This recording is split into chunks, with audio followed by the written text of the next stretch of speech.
দেখলাম কালাবিলাইয়ের আপন বিয়ে করতেছে। কি বলছেন এসব? বলার আরো একজন টিম মেম্বারকে দেখলাম গত মাসে বিবাহ করলো। 2 দিন সুযোগ পেতে বাচ্চা নিয়ে টিকটক করে টাকা ম্যানেজ করা। 10 মিলিয়ন ফলোয়ার টিকটকে, আর এখন সবজি বিক্রি করতেছে। এখন পোলার বাপে বেচে তরকারি আর পোলায় ভাব নেয় সরকারি। ও ভাইয়া ফকিন্নি প্রো ম্যান। এইরকম সত্যি কথা বিয়েতে শুধুমাত্র টাকি সবুজ ছাড়া দেশের একটা ঠিক নাই। এইটাও সম্ভব? কিস্তির টাকা না তুলে যদি বিবাহের পুরো সাথে সেলফি উঠাইতেছে। সঙ্গে দেখছেন কি কোটিপতি বিজনেস লাগছে, গাজীপুর শহরে চলাফেরা করে অভ্যস্ত, তাই গ্রামের কাদা পানির মতো হাঁটতে পারে না, বরের হাত ধরে বাচ্চা মানুষের মতো হেঁটে যাইতেছে। তোমার বুদ্ধি খুবই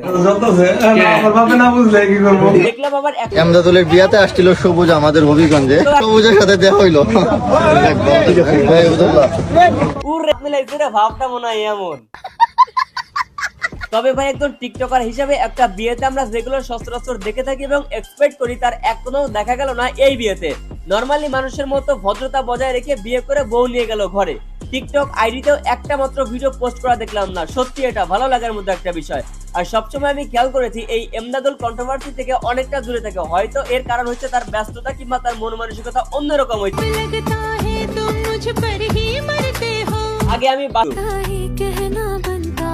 আইসক্রিম খুব তো পরে আজকের ভিডিও